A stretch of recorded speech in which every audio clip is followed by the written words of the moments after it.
नमस्कार, मैं रजत। आप देख रहे हैं जनता फोरम। आज हमारे साथ एक बहुत ही ख़ास मेहमान हैं। हमारे लखनऊ के चौक क्षेत्र के रहने वाले ज़फ़र हैदर हमारे साथ हैं। ज़फ़र भाई ने अभी 2018 का जो पीसीएस का रिज़ल्ट आया उसमें एक्साइज़ डिपार्टमेंट में नियुक्त हुए हैं। अभी जल्दी ट्रेनिंग शुरू होगी। ज़फ़र जी, पहले तो बहुत बहुत शुभकामनाएं जनता फोरम परिवार की तरफ से, धन्यवाद जी।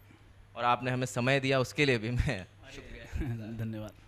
ज़फ़र जी, बताइए कहाँ से शुरुआत हुई इस तैयारी की? क्योंकि पहले मैं ज़फ़र भाई के बारे में बता दूं कि ज़फ़र जी ने यूनिटी से इनकी पढ़ाई हुई है यहीं लखनऊ से, और उसके बाद इन्होंने नोएडा से इंजीनियरिंग करी है मैकेनिकल में।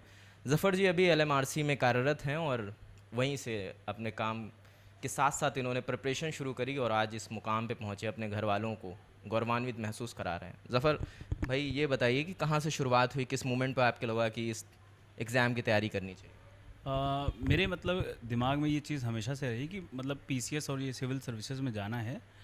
लेकिन जो मेरी मेरी मेन प्रिपरेशन स्टार्ट हुई वो 2018 का जो मेरा अटेम्प्ट था वो मैंने एक अच्छी तरीके से दिया, जो कि मेरा फर्स्ट अटेम्प्ट भी था। और प्रिपरेशन अगर सब्जेक्ट वाइज देखें तो बैकग्राउंड में मतलब कि मेरा जीएस जो मेन मेन इंपॉर्टेंट टॉपिक्स होते हैं, जैसे मेरे बड़े भाई भी तैयारी कर रहे थे पहले, तो उनकी गाइडेंस से मैं बेसिकली तैयार करता रहा। और मैंने अटेम्प्ट अपना 2018 वाला पहला दिया। सर जी, सवाल ये है कि कहाँ से इंस्पिरेशन मिली इस एग्ज़ाम को तैयार करने के लिए? क्योंकि जैसे बिहार में होता है कि बिहार में लड़के तैयार करते हैं कि मतलब एक पारिवारिक रंजिश हो रही, कहीं हम डीएम बनेंगे। नहीं तो, या कोई परिवार में है कोई आईएएस पीसीएस है तो उनको देख के कि भाई बड़ी सुविधाएं मिलती हैं, बड़ा जलवा होता है, बड़ी बत्तियां होती हैं, पुलिस अधिकारी पीछे पीछे भागते हैं। कहाँ से इंस्पिरेशन मिली इस एग्ज़ाम को क्लियर करने की? अगर आप सिविल सर्विसेज को देखेंगे तो अगर ये ऐसी पोस्ट हैं कि सच में आप अगर जाएं यहाँ पर तो बहुत कुछ काम सबके लिए कर सकते हैं। बिल्कुल लाया जा सकता है इसमें, मतलब ऐसी आपको अथॉरिटीज़ वगैरह पावर मिलती हैं कि आप अच्छा काम कर सकते हैं अगर चाहें। तो मतलब ये तो एक बेसिक इंस्पिरेशन हमेशा से रही। बाकी इसके अलावा सबके माँ बाप ये चाहते हैं कि एक अच्छी पोस्ट पे पहुँचे बच्चा, तो एक रीज़न ये भी रहा है उसमें से। ये दो मेन रीज़न मैं कहूँगा, इंस्पिरेशन यहाँ से ही मिली है मुझे। जफर जी, अक्सर लगता है लोगों को कि 8 घंटे नहीं पढ़ेंगे तो एग्ज़ाम नहीं क्लियर हो सकता। एक परसेप्शन है हमारे यूथ में लेके, उसके बारे में क्या कहना ये हाँ, ये बात आप सही कह रहे हैं। इस चीज़ को लेकर एक परसेप्शन है कि 6 से 8 घंटे 10 घंटे आपको रोज़ पढ़ना पड़ेगा, रटना पड़ेगा बहुत सारा, तब आपका सिलेक्शन होगा। लेकिन मैं अपना कहूँ तो ऐसा मैं नहीं मानता, क्योंकि मैंने आपको बताया जैसा कि मैं जॉब भी कर रहा हूँ, साथ में 8 आवर्स की मैं शिफ्ट जॉब करता हूँ, मतलब कभी मॉर्निंग कभी इवनिंग। तो उसमें ही अगर आप प्रॉपर प्लानिंग कर लें, एक स्ट्रैटेजी बना लें, एक टाइम टेबल बना लें कि ये चीज़ें मुझे इतने समय में पूरी करनी है, पूरे सिलेबस को देखकर आप एक स्ट्रैटेजी बना सकते हैं।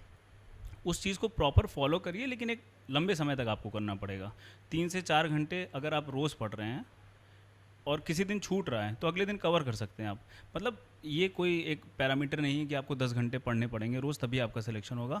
आप एक प्रॉपर प्लानिंग से कम समय में भी उस चीज़ को अचीव कर सकते हैं, मैं ये मानता हूँ। बेसिकली कंटिन्यूटी होनी चाहिए। जफर जी, क्या स्ट्रेटजी होनी चाहिए? हमारा यूथ ज़रूर जो जनता फोरम देख रहे होंगे कि पीसीएस के एग्ज़ाम को क्लियर करने के लिए क्या स्ट्रेटजी होनी चाहिए? किन सब्जेक्ट्स पे ज़्यादा फोकस करना चाहिए? किस सब्जेक्ट को कितना समय देना चाहिए? इसमें सबसे पहले तो आपको, अगर आप बिल्कुल नए हैं तो आपको सबसे पहले एक बार सिलेबस देखना चाहिए। उसके बाद ये देखिए कि पिछले 10 सालों में पेपर अगर प्री का देखें तो कैसे आया है, उस पैटर्न को आपको समझना है। इसके बाद मेंस की तैयारी, अगर आप मेंस की तैयारी असल में प्री के साथ में ही होती, कोई अलग तैयारी नहीं होती, तो आपको ऑप्शनल भी अपना चूज़ कर लेना है कि हाँ मुझे ये पढ़ना है। ऑप्शनल जो भी लेना है आपको, वो ऑप्शन आप लेंगे और साथ में तैयारी करते रहेंगे। ये चीज़ें हैं। बाकी मेंस में अगर आप देखेंगे तो टेस्ट सीरीज़ आपको अटेम्प्ट करनी पड़ेगी। टेस्ट सीरीज़ मतलब कि जैसे मैंने टेस्ट सीरीज़ नहीं करी, इनसाइट्स आईएएस जैसे कि एक वेबसाइट है, वो डेली क्वेश्चंस डालते हैं, आप उसको अटेम्प्ट करिए और अपने दोस्तों में या आसपास के जो लोग चेक कर सकते हैं उसको उनको दीजिए। वो आपको बताएंगे क्या गलती है, क्या सही चीज़ें इसमें, उससे इम्प्रूवमेंट करते रहिए। और अगर चाहें तो मॉक टेस्ट सीरीज़ किसी कोचिंग की ज्वाइन भी कर सकते हैं आप।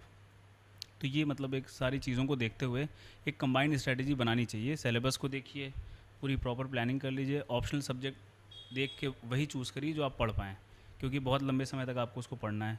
इसके अलावा जैसे GS1, GS2, GS3, GS4 है, इनका सिलेबस देखिए।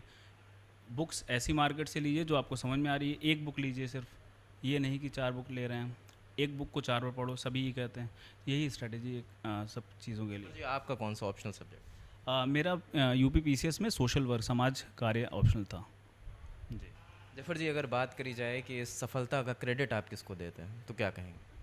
सफलता का क्रेडिट तो बहुत लोग हैं, मतलब मम्मी हैं, फादर हैं, और मेरे दो फ्रेंड्स हैं जिन्होंने काफ़ी अहम रोल इसमें मतलब प्ले करा। मैंने एक सुयश है और एक दीक्षा दयाल नाम है उनका। इन दोनों ने काफ़ी मतलब मेरी हेल्प करी है।